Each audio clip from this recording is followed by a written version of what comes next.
Welcome back to podcast 4 of the Sisterhood book study on Father Jacques Philippe's book, Searching for and Maintaining Inner Peace. So last week we focused on the obstacles to us experiencing peace, and 2 of these were our lack of trust and confidence that God will work all things for our good and our glory, and also just looking at the suffering in others. And we finished off with giving women some homework, and that homework was to just observe, I guess, the providence of God in our life and the delicacies of love, or sister as you called them, our asparagus moments, which I like. So I was just wondering how you went with finding your asparagus moments in the past week. Well, I didn't find asparagus, but I did find, not exactly, but I have received a lot of joy, little funny moments in the garden. No asparagus, but just going out and being shocked, like, oh my gosh, yeah. So I've given up hope on these little seeds that I planted ages ago, and there you go, spinach. Today I have 7 spinach plants. Yeah, beautiful. Fantastic. Awesome. What about you, Therese? If I was to compare it to my asparagus moment, it would be my chocolate mousse and Dauphinoise cheese moment. Woohoo! Woohoo! But it's so delicious. But the other day I was walking around our block in the country, down a hill, and I was saying the rosary and I was praying for a particular intention and really asking God for a miracle. And as I looked up, there was a beautiful rainbow in the sky, and for me that was just a little kiss from heaven, and just a little moment of love from God. Oh, beautiful. That's so beautiful. Mine was a little different. Mine came in the words and the presence of people. So I think I woke up Mother's Day. I think I'd shared last podcast that just the homeschooling thing got to me in the week before, and I was a bit snappy with my kids, and so I didn't feel like a very good mum. And anyway, I woke up Mother's Day feeling a bit downhearted, and it was funny because I received these 5 texts within moments of waking up from a couple from friends, and they were just really beautiful, wishing me happy Mother's Day and saying you're such a beautiful, amazing mum. And then my 2 brothers as well, who I don't think I've ever received a message on Mother's Day from, just saying happy Mother's Day, and you know, you're such a beautiful witness of motherhood. So that was my little delicacy of love. It was like the Lord reassuring me you're still on the right path. even though you know we have shortcomings, he's still there. It's beautiful. So he moves on in this chapter to acknowledge all these other reasons which cause us to lose our peace, and these are ones that we'll unpack today. What happens when those around us suffer, and what happens when people around us behave in ways that cause us to lose our peace? I like that. It's sort of saying it's their fault. They've caused us to lose our peace, but we will learn that perhaps there is another way. So I'm just wondering what resonated with both of you this week when you read the chapter. Yeah, I think for me what resonated was just the patience of God as a great model of where to go when we're losing our peace for either of those reasons, especially the second one. What about you, Therese? I think what struck me was just the overall breakdown of the practical things that come in our way to lose our peace, and being aware of what those things are so that we can overcome them. Yeah. Because I feel so often I'm not even aware of why I've lost my peace, but the way Father Jacques has broken it down has made me more aware of what those things are. Yes. Yeah, and I think that's actually really helpful. I know I've found that really helpful, is just tease, because often it's not just one thing, is it? Often we can be reacting, but there's maybe 5 things happening below the surface that are coming together. And I think, last podcast we were talking about just the busyness of our lives and the packed schedule that we've all been living under, and how one of the graces and the gifts of isolation has been just to slow down a little bit and to become more still. And I think in that stillness, like for myself, I know I have been able to be more mindful, more intentional about asking myself, okay, where is this coming from in me? And trying to really pray into that. I think that's been very helpful. I have found this chapter really confronting, just around for myself, it's not so much the suffering of others, but the behaviour of others that causes us to lose peace. And so I really got a lot out of that and look forward to unpacking that as we talk this morning. So I think what he's moving on, he's talking about the suffering that we witness in other people's lives and how this causes us distress and is a cause for us to lose our peace. I think when we see suffering in other people's lives, it's obviously distressing to watch it. But Father Jacques makes the point that it reminds us of our fear of suffering ourselves. And I think sometimes we can take that on, the suffering of other people, to a point where it can cause us a bit of distress. I know when I was an oncology palliative care nurse many years ago now, you couldn't help sometimes but become close to those families and carry some of that pain. I mean, nursing people with cancer and who were dying every day. And I had to learn early on about entrusting them to the Lord. So I wasn't carrying them, I guess, and carrying their suffering in my heart, because that's not healthy. I think when people are suffering, what they really need is someone who will firstly sit with them in their pain and not run away and leave them alone in their pain. Because I think there's an element of isolation that comes with suffering. And I think it's a real gift when you can sit with a person in their pain. Like in Job, he just needed some people and friends to be with him in that, not to necessarily have all the answers. But people also need a strong, peaceful, confident presence. Because when you're suffering and you lose your way, and you lose sight of Christ in that pain, you need someone who is full of that confident abandonment to the Lord, who can point you back to him and to lend you their confidence. I love when Father Jacques says compassion for others must proceed from love and not fear. And when we let go of the spirit of fear and welcome that love, then the people who we're caring for and who have been put in our path to love feel that sense of confidence that you were talking about, Karen.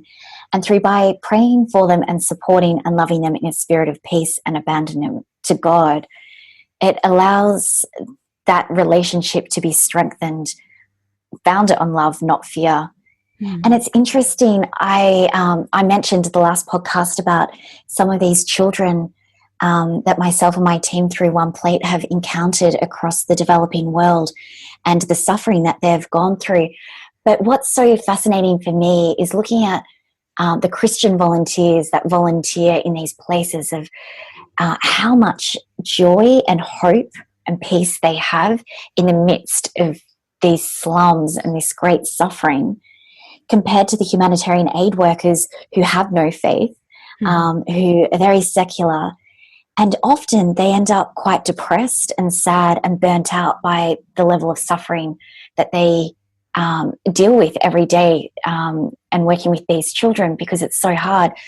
But through a Christian lens with Christ, we see that there is so much hope for these children, because we have our eyes upon heaven. And even though we're seeing the same suffering, we can actually support these children with a hope and bring that peace. And what you're saying, Therese, is true, that there is hope. But I think the point Father Jacques also makes is that there's hope because in all people there is Christ. He makes this point that within everybody, Christ lives within all of us.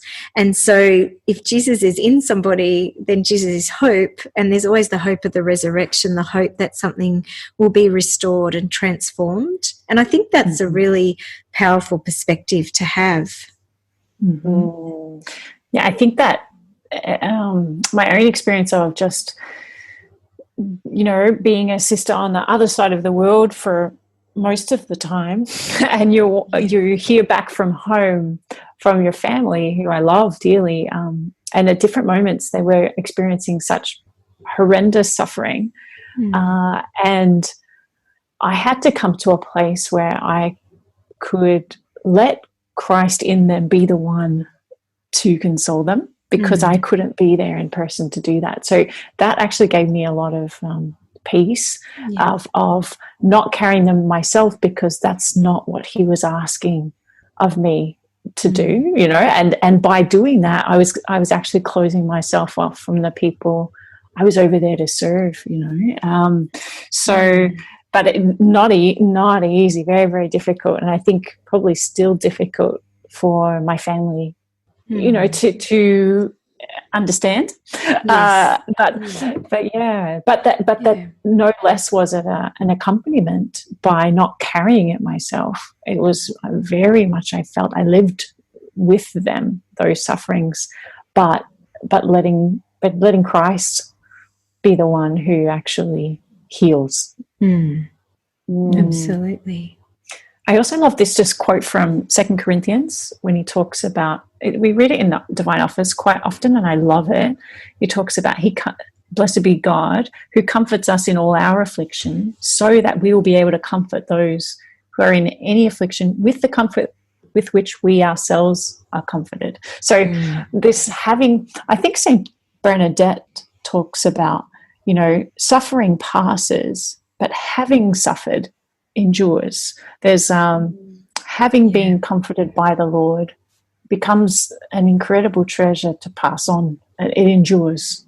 Yeah, that's beautiful. Mother Teresa said pain and suffering have come into your life, but remember, pain, sorrow, suffering are but the kiss of Jesus, a sign that you have come so close to him that he can kiss you. And I've always loved that quote, because I think, the suffering or pain that we go through, that we become so close to Christ and enter into that redemptive suffering, that when we receive that kiss from Jesus, then that enlarges our heart and enlarges our love to love people more deeply and love people more deeply in their suffering.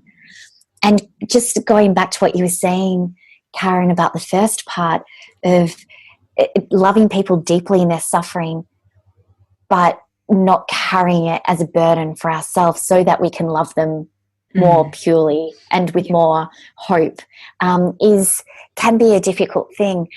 But I wanted to share a story that spoke to me, and it's about my grandmother, who was a deeply spiritual woman and had a great gift of prayer, and many great charisms and many healings happened through her prayer. And so a lot of people would call her up every day asking for prayer, and they would come to her for prayer, healing and ministry. And one day a lady called her up and said, my son has been on drugs for the last 20 years. He's suicidal and in deep, deep depression, and nothing has helped him. He's tried medication and been to countless psychologists. And so my grandmother said, I'll bring him over to my house and I'll pray with him. And he came over, and the mother and son sat on my grandmother's couch, and my grandmother prayed for this man, for deliverance, for healing, for miracles. And she prayed and she prayed and she prayed with him. And she said, we will not get off this couch until we receive healing and we receive a miracle. And so they were on that couch for hours. It was nearly all day. It was over 8 hours. They sat on that couch just praying for God's miracle. And it came. Anyhow, he left a free man, completely transformed, and has never gone back to drugs, and had a complete conversion, total turnaround, and never had depression again. But the next day, when my grandmother woke up, she laid in bed and she was so exhausted and tired that she couldn't get out of bed. And she said to God, if this is a ministry you're calling me into, with praying and praying for these miracles, I can't keep doing this, because every day I won't be able to get out of bed. I'll feel exhausted. And she'd realized her blood pressure went up, and she realized that she was actually carrying that suffering so deeply that she hadn't let it go. And so she sat in bed and she prayed and asked for God's wisdom. How do I not carry this? How do I pray and let it go, and pray for protection? And God spoke to her strongly and said, from this day forward, I want you every day to pray Psalm 91 and Ephesians 6. So Psalm 91, the prayer of protection, and Ephesians 6, the spiritual armor. And she never experienced that burnout and exhaustion again. She prayed that over her life every day, and it's gone through the generations. Our family and the grandchildren, everyone prays those two scriptures every day for protection. But I think it also helps us to understand that to deeply love people and be empathetic and compassionate in their suffering, but we can't without it burdening us, because once it burdens us, then we're limited in our love and limited in our giving, that we're not operating from a place of abundant love and abundant overflow, where we start to operate from a place of depletion, which doesn't serve us or God or the other person. And I think that leads really beautifully into this next point about the behaviour of others causing us to lose peace, because it's a similar thing. When someone's irritating us or has hurt us, just as when we're witnessing someone's pain, like taking that and entrusting that to the Lord. Mm-hmm. And I think he talks about, when someone offends and hurts us, how do we respond? And I think there's two categories here. There's those who deliberately hurt us and those who do so accidentally. I remember there was a saint, I don't know what saint it was, who said, if I didn't have to deal with any person, I would be holy. So true. So meaning that all the sin of the other person was caused by their irritation with others. But then this saint realised it was that exact point, dealing with others, that would be their path to heaven, and that it would make them a saint. And it did make them a saint. I wish I could remember which saint it was. But so often that is our path to heaven. That's our path to sanctity, is how we respond to those words that are said to us that can really take a grip of our heart and can really quickly take and rob and steal our peace. I remember a few months ago I received, it was a work situation, I received a text message from somebody, and it was quite an intense text message, and it immediately stole my peace.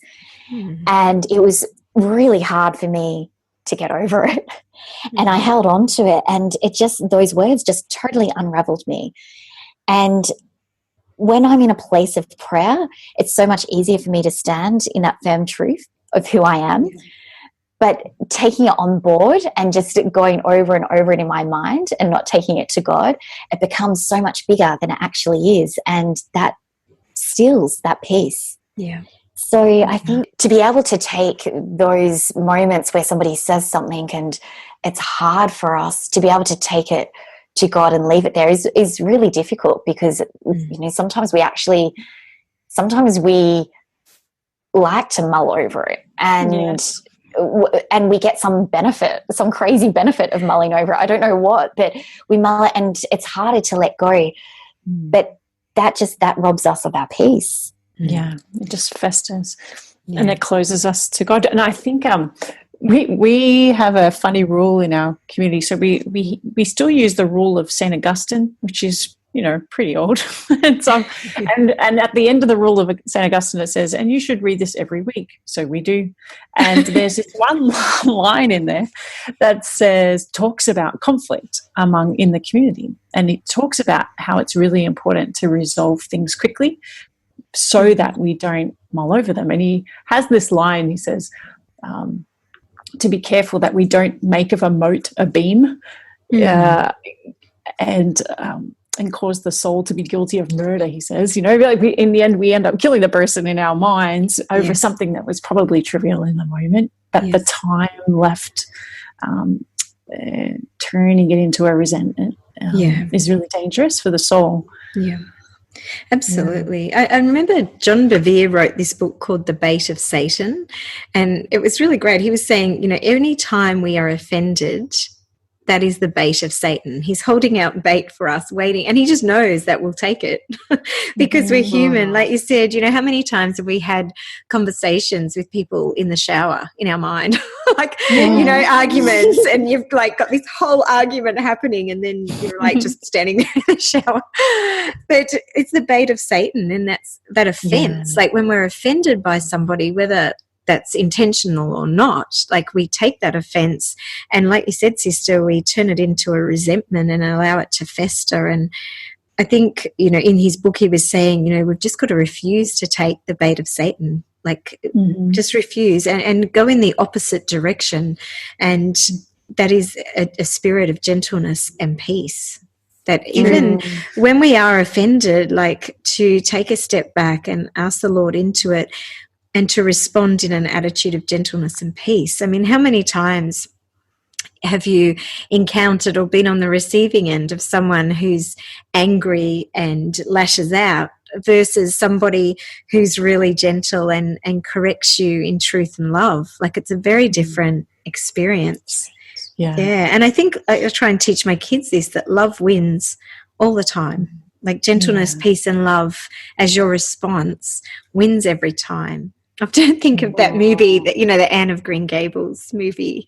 And the scene where Anne is a teacher and the headmistress is this really bitter, resentful woman, and she's so harsh towards Anne. And Anne just keeps turning up and being kind and being gentle, and eventually it gives way and it softens her spirit. I often think people who are really angry and who act like that, like they have, like that's coming from a place of pain or a wound in them. So I guess a different perspective is how awful to be them, to have to respond in that way, like that they don't have the freedom to respond with gentleness and peace. And I think, Father Jacques talks about how hard it is for us to overcome our own faults. Like, I know in my own life how hard I try and how much I fail, but then I keep getting up and I try again. And he said, the Lord is so patient with us. And so how much more should we be patient with others? And I like what you said, Karen, because everybody has a story and we have no idea what they've lived or what they've experienced for them to say those words or whatever they've said or done or have hurt us. And for us, it's so hard for us not to judge, but to not judge allows us to love them for who they are. Yes. And I remember, I think it was a saint, somebody saying, if you had walked in their shoes, how would you be? You would have no idea how you would act. And so something that's, I suppose for me personally, it's a bit of a motto that I try and take on each day is accept, don't expect. Because often our expectations of people is what causes us to lose peace. We expect people to react in a certain way, or we expect people to say something or not say something, whatever it might be. So we have this great expectation of what people should or shouldn't be. But if we just accept them for who they are and not expect anything from them, our only expectation should be in God, then suddenly it puts us in this place of calm and peace when others around us may not be. But that goal of accepting and not expecting and deciding on that daily and being intentional in accepting people as they are allows us to actually keep that interior peace no matter what the circumstances exteriorly are happening around us. Absolutely. Yeah, I was reading St. Thomas More, The Sadness of Christ, all through Lent, and I think we're in week 5 of Easter. I'm still reading it, but he was remarkable for his desire to love his enemies, and he has all these quotes at the back of this book that he was writing in prison.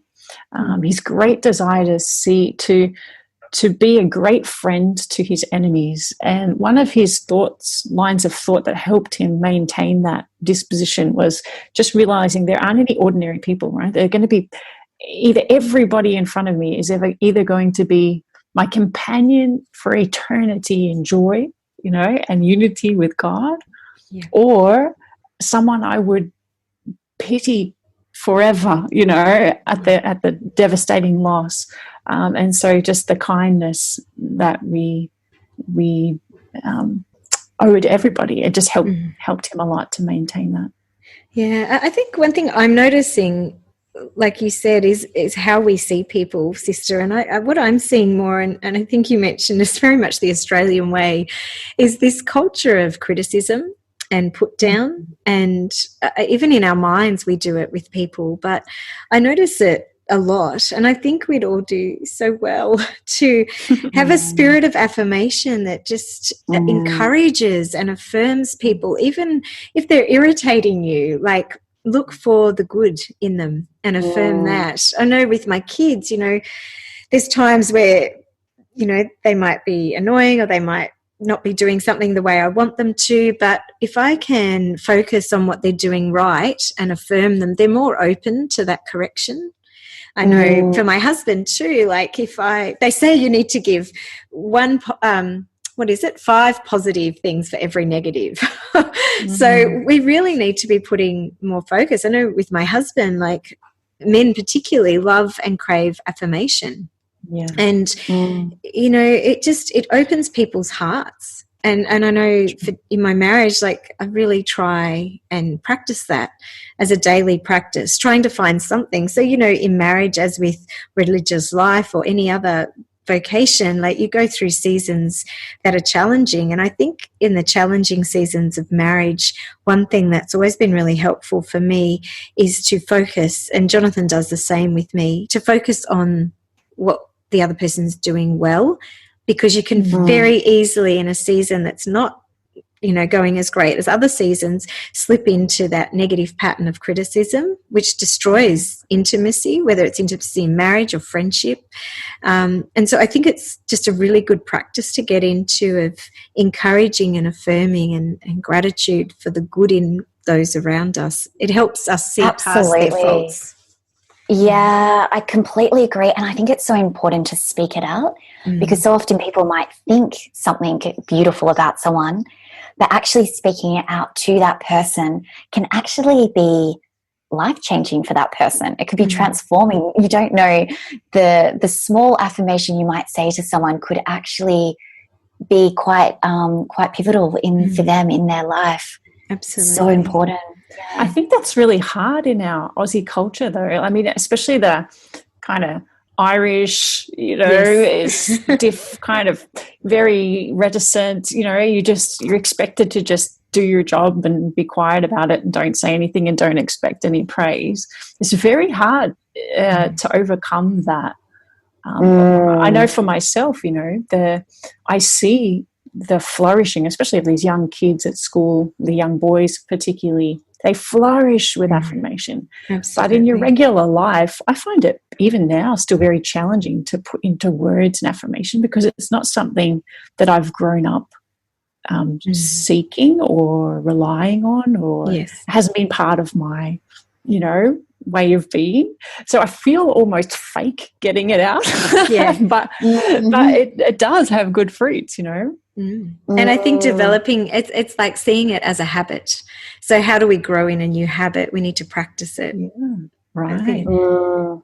I know the American culture is so different to here, because it's just, it's ridiculous. Like the affirmation and the praise and the encouragement is abundant. We've found that we do a lot of business over there, and Jonathan speaks a lot, and it's just so refreshing. It's like you said, you don't look for it and you don't necessarily need it, but it's a gift. It's really beautiful. So I think and I think you're right, Sister Mary Helen, that we're living in a culture within Australia. It is very much critical, the tall poppy syndrome. And as Christians, I suppose we're called to sort of break through that and build people up, rather than play into that critical culture. Yeah, I think it's very interesting in this chapter when he talks about wanting what is good. So if someone's behaviour is a little bit off, we want the good for them, and that's okay. That's a good desire. But sometimes if we can notice in ourselves that we're impatient about the way we want that, like we want that yesterday, we want that towards me, and we want that, you know, in this certain way when it's convenient for me, then that second part of the way that we want it, or when we want it, might not be of God. And I actually found reading that this week really powerful. I don't know if it happens to you, but sometimes it's almost like there's a little spirit hanging around with a highlighter that just goes and highlights the faults of whoever around me. And you're like, get lost. I don't need you, you know, and you have to keep, it's like quite an effort to keep pushing those things away. And I found this really powerful to say, okay, well, if this good that I am seeking in someone else is is being sought after with any kind of restlessness or impatience, it's not of God, and I can just know that immediately. This is not of God. That's actually really, really powerful, because then you can just combat that. So I've had this little visual image that I just find makes me laugh in the moment rather than get agitated, was just thinking of my guardian angel, of when that comes up of, okay, the highlighter's out and we've noticed something. If any anxiety comes, it's almost like I imagine my guardian angel with a 2x4 and just whack wherever that came from. Take them out. Where it came. Yeah. And I just laugh, and that's the end of it. It's so fun. That's awesome. I love it. I know. I like that. Because he says in the book, this practice is of great importance for our spiritual progress. Like, it's so important to our wanting must always be caring, peaceful, patient, detached, and abandoned to God. Like, we often want things in a human way, but, the saints and the book is telling us just about moderating those desires and being patient. Just as you were talking, That's sister, right. I was thinking of an example, like in motherhood, like you were talking just about sometimes, like, we can want something which is really good, even excellent, but the way we go about getting it is bad. And I'm like, I want my kids to behave. I want my kids to be on time. And I'm like, quick, like in the car, quick, brush your teeth, quick, get to bed, quick. And it's like that. I was really actually convicted of that the other day, because my daughter said, why do you always want us to be quick? I was like, there's a hurried, impatient spirit there. So it's like, it's funny, but it depersonalizes it. It's just not from God, Yes. So then you're a bit free then to just stand in grace and go get lost.